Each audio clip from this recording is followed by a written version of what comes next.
Now, Slee, we had some interesting conversations after what transpired last week, and what came to the fore is feedback from people making their living in the CBD saying that the reason they turned on the police is because there's been a breakdown in trust, that when these raids have happened before, the confiscated goods went into a different market and were sold and weren't destroyed as promised by law enforcement. Is today's raid merely a PR exercise for the police in the city trying to gain back some ground? I think a bit of both, Marcel. I think in a sense, it is a PR exercise, but it's also a show of force. It's to show that what happened last week is definitely not going to happen again. I think last week we saw the police being overpowered by the shop owners, and we saw them having to retreat.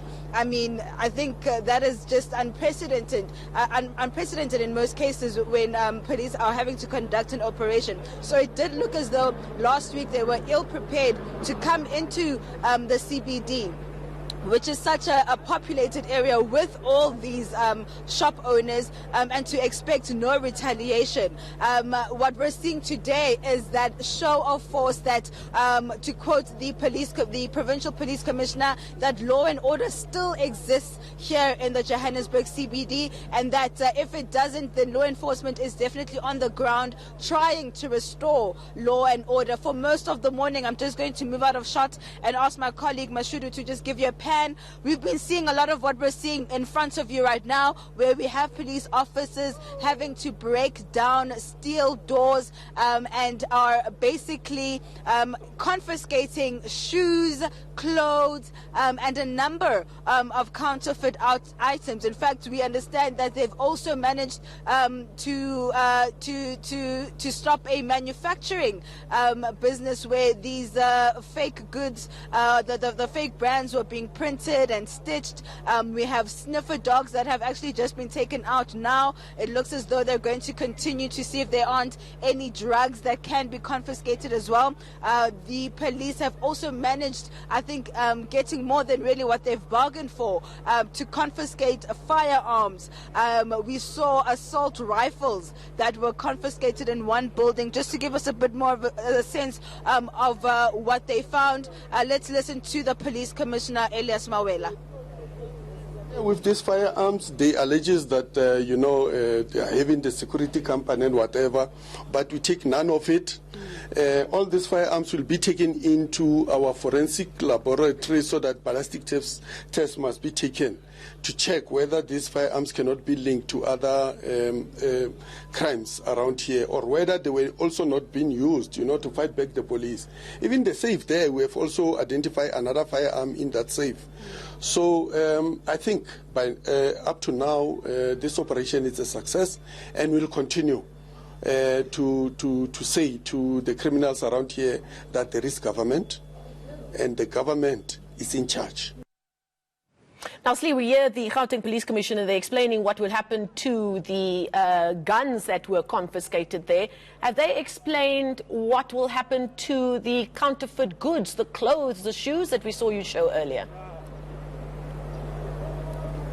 Yes, we did speak to Michael's son earlier on, and he said that the counterfeit goods would have to be obviously gathered, counted, and then they will, in fact, not only be destroyed but handed over to SARS, as well as to SARS, in fact, in order to see if any prosecutions can be made from those confiscations. And what we also understand is that MMC San guaranteed that the allegation that these goods basically come back into the market, where we have officers basically selling back these goods back to the shop owners, will not be happening. He says that this operation will be rolled out in a number of other areas, where we're going to see them targeting areas where they do know that there are various illegal activities taking place. Now, there seems to be something happening ahead of us, Marcel. I'm just trying to get us there. We understand that in Mabondeng there have been some clashes between people staying in the hostel nearby, as well as shop owners. But if you can see to my left, this is just some of the counterfeit goods that are being confiscated. We even have pads, sanitary towels that are being confiscated. Custom enforcement is ensuring that these boxes are in their possession as well.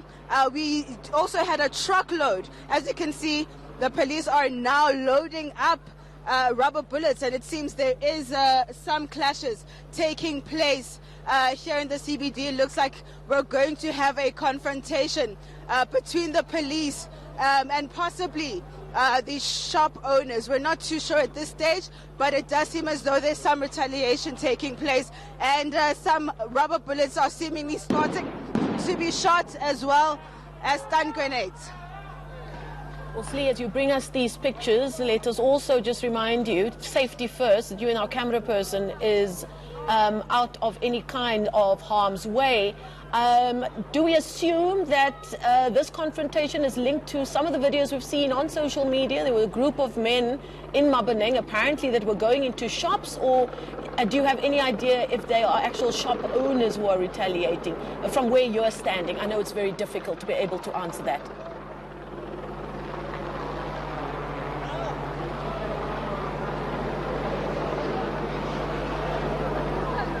These are live pictures coming to you from the Johannesburg CBD, where the police have been involved for the last couple of hours in a raid.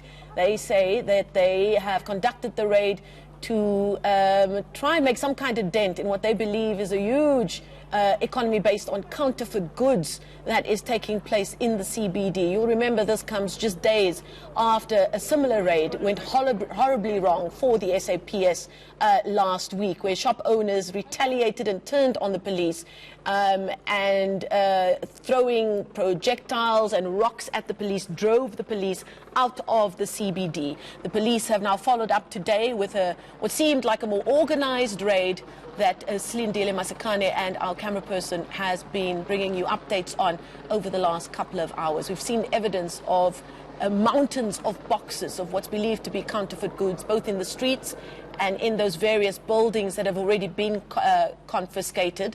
And now the pictures we're looking at is, it seems that the police's attention has been drawn by a group of men and women. Slee was not able to ascertain as to whether they are shop owners that are indeed retaliating today's raid, or if these are other individuals involved. We did just a few minutes ago hear a few shots of rubber bullets, we believe to be rubber bullets, being shot. Slee, are you able to speak to us now? Have you been able to ascertain what the situation is that we're looking at right now? Not at this moment, Marcel. Not at this moment. I'm just going to ask Mashudi to walk with me. It's very unclear exactly who is retaliating or clashing with the police at this stage. But we understand that a little earlier on, there are members of those living in the hostel, a hostel nearby, where this raid is taking place, that seemingly are retaliating. What for at this moment, I cannot confirm or deny. This is literally unfolding as I'm speaking to you. And so I think if we just hang on a second, have a moment to speak to either Kay Makubelo or one of the other spokespeople from the police, we'll have a better idea as to what the problem is. But there is definitely chaos that's now unfolding here in the CBD. Can you give us a sense of when this raid started and what parts of the CBD they're working their way through, just to put people in the picture as to where you are right now?